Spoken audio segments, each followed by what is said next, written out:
São 3, 4 tomas enormes. Ainda bem que eu tirei farmácia. Aí, enorme. Aí, ele fala de uma, por exemplo, fala de medicamento. Você precisa parar. É febre reumática. Quando tá acabando o capítulo, ele fala, mas no dia de hoje não se usa mais. E depois ele passou o capítulo inteiro. Esquece tudo que você leu. Hasta que parte terminó la clase pasada y vamos a empezar Cascabel. Terminamos o Fíticos, né? Terminamos. Cascabel no. Não. Cascabel creo que a gente ia começar, a gente ficou na pauta daquela cobra não. Peraí.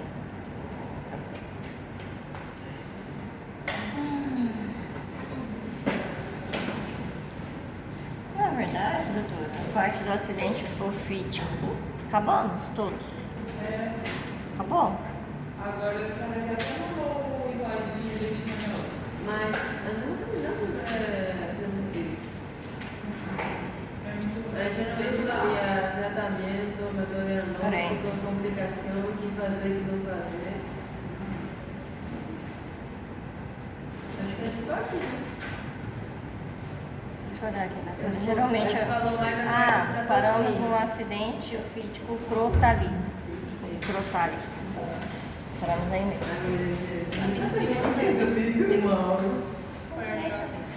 Tá começando meu ano. Você não dá mais nada. Peraí, deixa eu voltar aqui. Alex, Então, por isso que eu quero ter. Aline, Amanda, Aqui.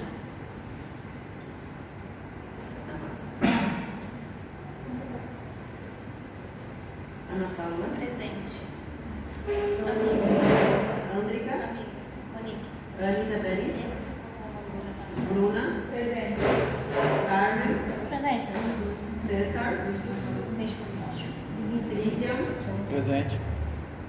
Evangelina, Presente. Giovanni, Presente. Ilana, Joyce, Cássia, Luciana, Presente. Luiz Felipe, Presente. Monique, Não cheguei.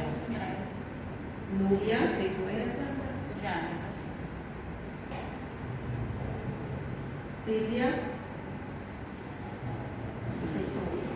Verônica, Victor Hugo, Vitória, Agora você Ícaro,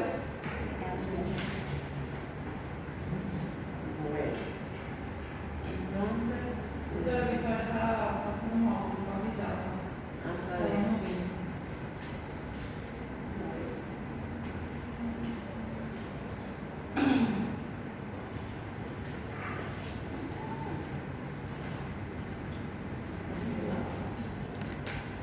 Bueno, entonces hoy en día debemos estar antes de empezar, voy a mirar acá un cronograma.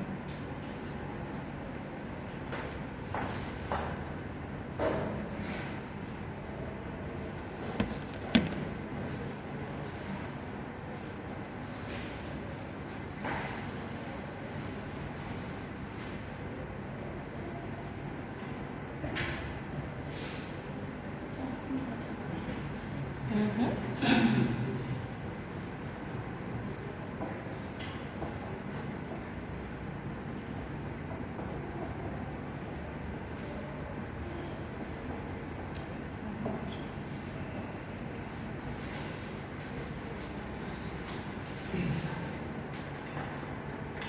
Miércoles 26 nuestra clase. Miércoles 26 vamos a tener una pequeña entrega para los 7 puntos y medio. Vamos a hacer 2 entregas porque después de primera parcial va a ir más corrido para tener la segunda entrega porque después pasa muy rápido ese semestre, a veces primera parcial. Voy a echar una caneta para estudiar.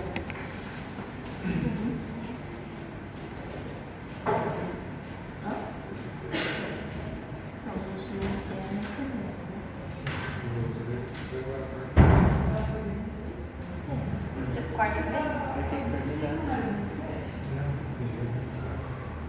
27 é quinta, amiga. Vocês não têm aula de física quinta. Ficou na segunda.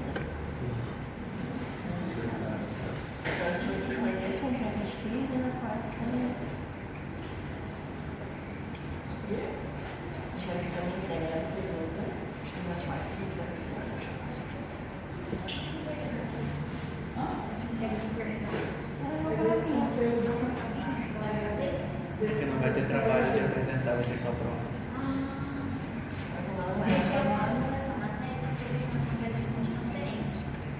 Aí eu não posso ir nas aulas de quinta, só consigo ir nas aulas de quarta.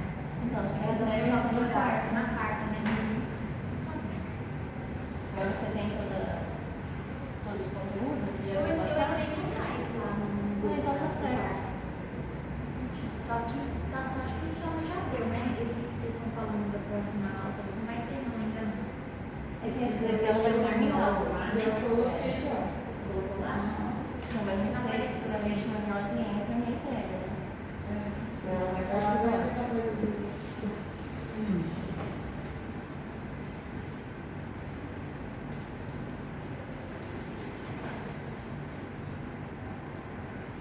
Agora apareceu. Ou não?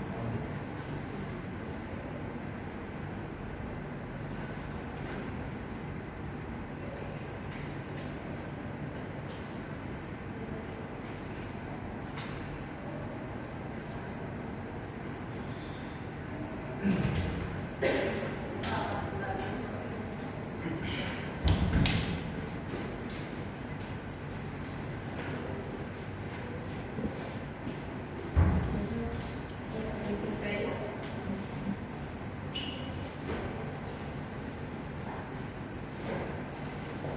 Tenemos lo que sería la clase 1, donde hay todo sobre la parte de definición. Después la otra clase va a ser sobre la parte de infecciones intrahospitalares. Y en vez de infección por catéter, vamos a ir en la parte de accidentes opídicos. Entonces, la primera clase es sobre la parte de introducción, generalidades.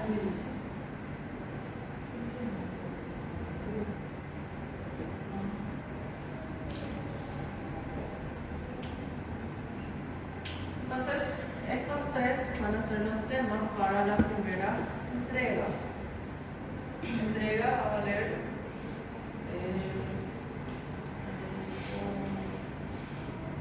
va a valer 5 puntos, porque tenemos un trabajo conmigo por ahí. Es de inicio. Tem os 5 pontos de presença também. Pues pretendo no quedar. O que é a 2? A 2 é o quê? Infección intrahospitalaria. No se olviden de estudiar, ¿ok? Sí. Avisen que no es un grupo, que no es para cortar ninguém, porque vale 5 puntitos.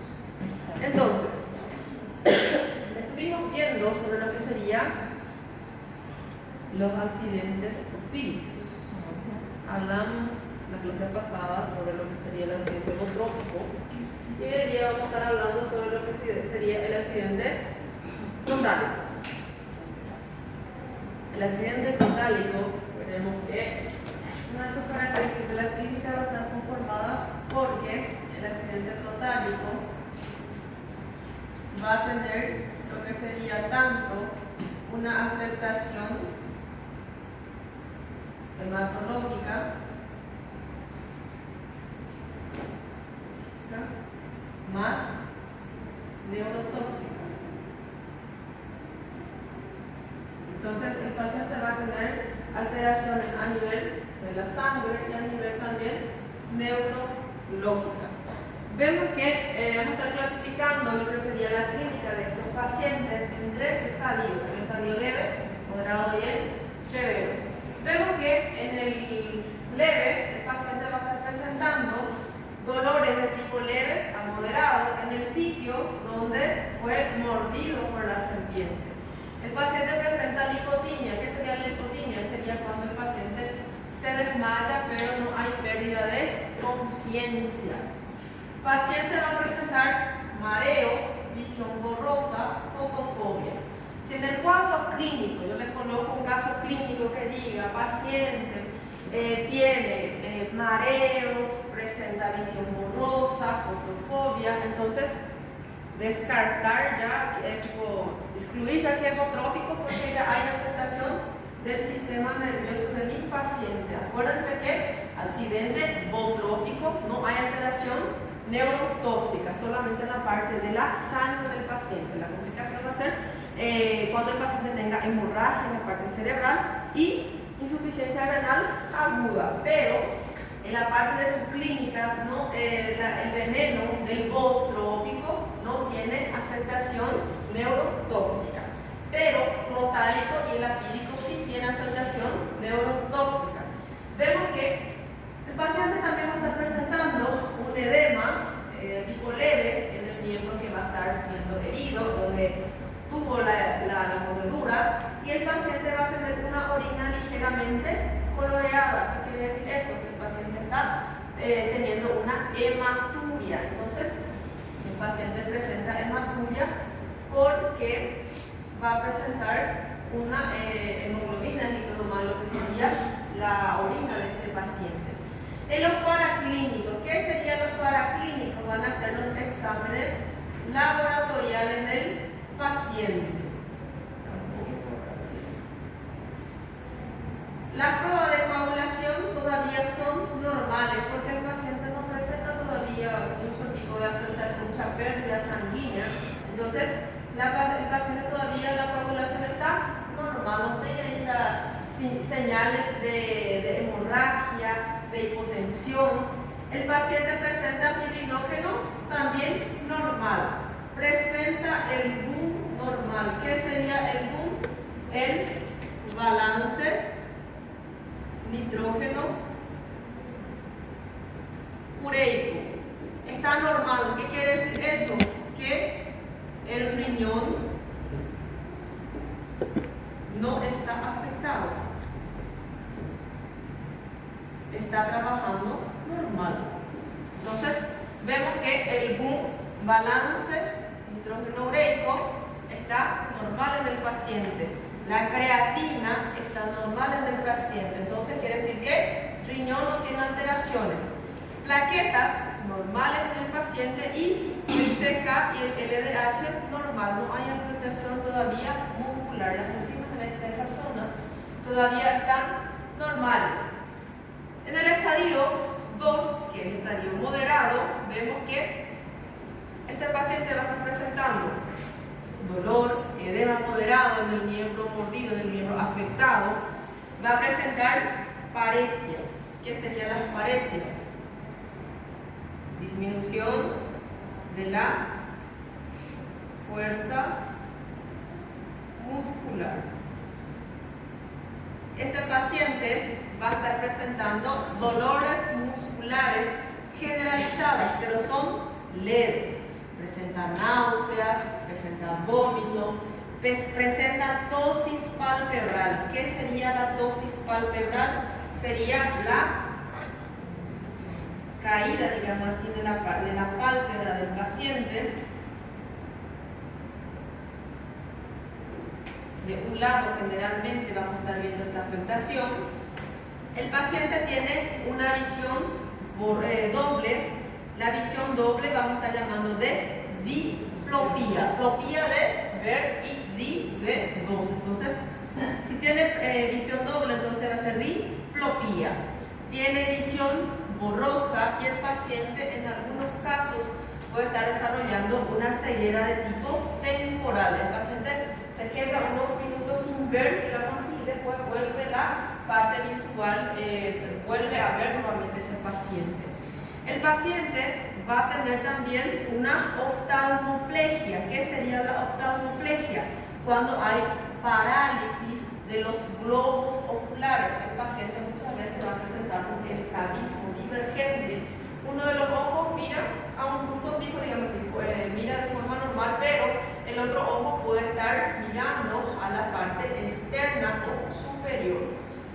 El paciente va a tener lo que se conoce como la fase miasténica o la fase neurotóxica de Rosenfeld. Vamos a ver que el paciente, como tiene afectación de los músculos faciales, el paciente desarrolla lo que se conoce como una fase inexpresible. El paciente no está sonriendo, no está triste, entonces todo eso porque hay afectación de los músculos faciales de mi paciente. Y nuevamente el paciente tiene orina oscura por la presencia de la mioglobinuria en la parte de la orina de mi paciente.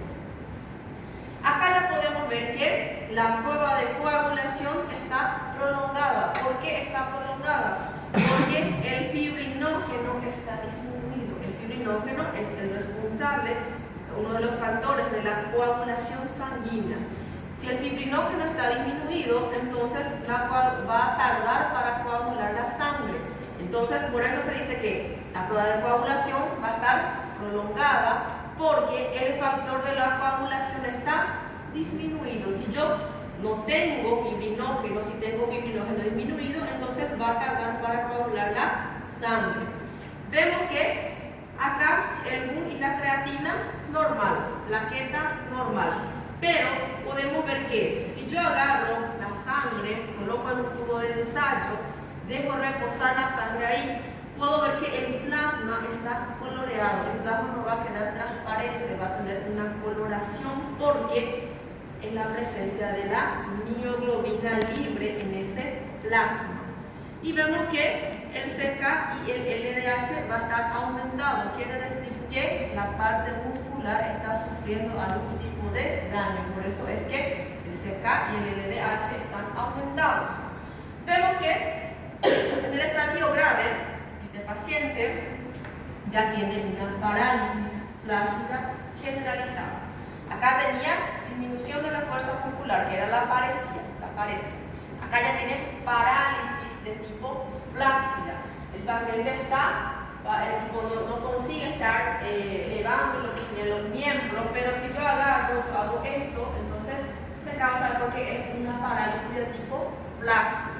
En los casos que esa parálisis fuera de tipo, no fuera flácido, si fuera tónico, entonces si yo quiero va a estar bien endurecido, ¿verdad? Pero el paciente no consigue elevar los miembros, tiene una parálisis, pero si yo muevo, entonces va a estar moviéndose lo que es el organismo de mi paciente.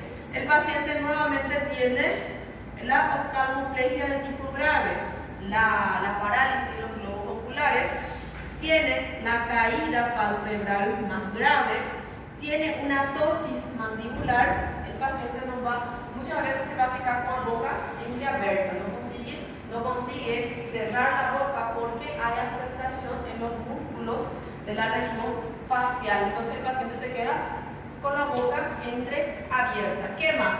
El paciente nuevamente tiene lo que sería la fase miasténica o la fase neurotóxica de Rosenfield, y también llamada de fase inexpresiva. El paciente no sabe si está triste, si está feliz o qué tipo de sentimiento está sintiendo. El paciente tiene parálisis de los músculos faciales, la mialgia ya es más grave y el paciente tiene dificultad a la hora de la deglución. Entonces, no le da alimento al paciente, pero el paciente no consigue deglutir porque vemos que en estos casos los pares craneales y todo más van a estar también acometidos. Por todo eso, entonces el paciente no consigue tragar los alimentos. El paciente va a tener cianorrea. ¿Qué sería la cianorrea? El paciente empieza a babar y no consigue estar evitando eso. Entonces, se queda con la boca entreabierta y no va a estar consiguiendo controlar lo que es esa saliva. Entonces, una vez que la saliva está llena en la parte de la boca, entonces empieza a babar el paciente. Eso sería la cianorrea. El paciente va a estar afónico, no le sale la voz, la orina está oscura, entonces eso me va a estar indicando que hay una mioglobinuria. Y en la parte laboratorial, nuevamente, la prueba de coagulación va a estar en tiempos indefinidos. La sangre no está queriendo coagular, el fibrinógeno está muy disminuido y veremos que la plaqueta también ya empieza a disminuirse. Y el paciente va a tener una anisopoquilocitosis. ¿Qué sería eso? Sería cuando los eritrócitos del paciente no tienen el mismo tipo de formato, digamos así. Algunos van a ser más pequeños, otros van a estar rasgados, todos ellos van a tener una característica diferente. Entonces, eso va a ser la ansipoiquilomatosis. Tem tamanhos diferentes, não é padrão. Sí, sí. Uno va a estar rasgado, otro no. Y el plasma, nuevamente en estos casos, va a estar coloreado, porque voy a tener mioglobina libre en el plasma. Y veremos que los valores del CKLB nuevamente elevados. Y acá, como ya hay una insuficiencia renal en el paciente, entonces la creatina y el BUN ya van a estar aumentados. El balance nitrógeno ureico y la creatina en estos pacientes, creatinina, va a estar aumentado. Dentro de lo que sería, ¿cómo sabemos? Hay afectación en la parte muscular, hay afectación en la parte neurotóxica, en la parte neurológica del paciente. Entonces, porque el veneno va a tener un efecto proteolítico y neurotóxico. Por culpa de eso es que los signos o los síntomas de la parte clínica del paciente, en la parte local, en el local de la mordedura, hace que va a presentar dolor, edema, eritema, que es enrojecimiento. El paciente va a tener sangrado de tipo escaso en el lugar de la mordida y va a presentar las equimosis, que van a ser como si fueran unos hematomas más superficiales y más pequeños. Dentro de las manifestaciones sistémicas, acá por ejemplo es en el local de la mordedura, acá ya sería todo lo que el paciente presenta en la parte sistémica. El paciente va a tener una linfadenopatía regional. ¿Qué quiere decir eso? Por ejemplo, el paciente tuvo una mordida en el miembro inferior y cuando nosotros le hacemos la anamnesis al paciente, nosotros podemos estar encontrando los ganglios linfáticos de la región inguinal van a estar aumentados porque hay un aumento de ganglios linfáticos regionales cercanos a lo que sería la mordedura que ese paciente presenta. Paciente presenta náuseas y paciente presenta fasciculaciones musculares. Las fasciculaciones musculares van a ser movimientos musculares involuntarios de grupo muscular. Entonces, el paciente va a estar presentando como si fueran movimientos musculares involuntarios. ¿Qué más? El paciente va a tener sangrado distal al local donde hubo la mordedura. El paciente presenta ya hipotensión. Esto en el caso que ya hay afectación muy grande en la parte volémica del paciente. El paciente presenta shock de tipo hipovolémico, o disminución de lo que sería la cantidad de sangre.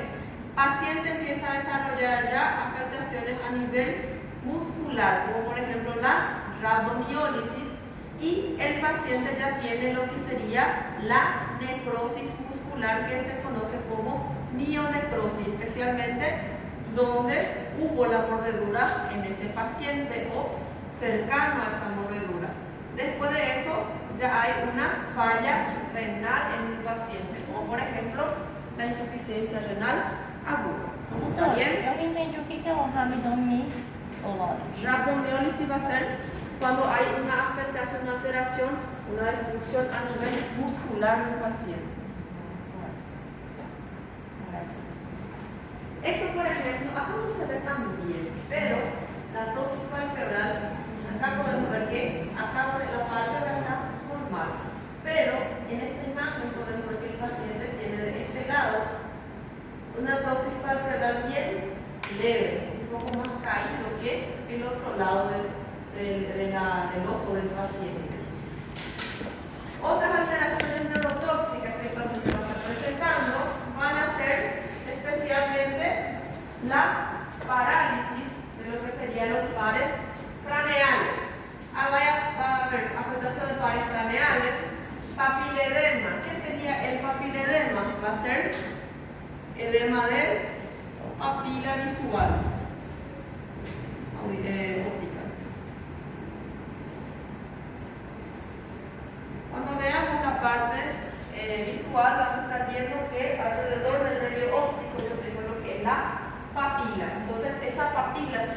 realizo al paciente un fondo de ojo, voy a estar encontrando aumentado de tamaño. El paciente va a tener midriasis de tipo paralítica. El paciente entonces, si yo le hago lo que sería para ver el reflejo pupilar, el paciente solo mantiene midriasis muchas veces, por eso es midriasis paralítica. Presenta visión borrosa, presenta doble visión, que es la diplopía, presenta ptosis palpebral, oftalmoplegia, que va a ser la parálisis del globo ocular, y el paciente presenta un estrabismo divergente, que va a ser de esta manera. Entonces, el paciente tiene un estrabismo, en este caso no es divergente, en este caso sería un estrabismo vertical, porque el paciente de un lado del ojo está mirando la parte superior. Generalmente el estrabismo divergente va a ser cuando el paciente mira hacia la parte lateral. Uno de los ojos va a estar mirando a la parte lateral, mientras otro ojo me mira a mí, por ejemplo. Y vemos que después el paciente va a estar teniendo también lo que sería la fase miasténica, que es la fase neurotóxica o miasténica de Rosenfeld, que va a ser este de acá, esta fase que el paciente va a estar presentando. 10 minutitos. Sí. Sí, porque ahora en estas clases también.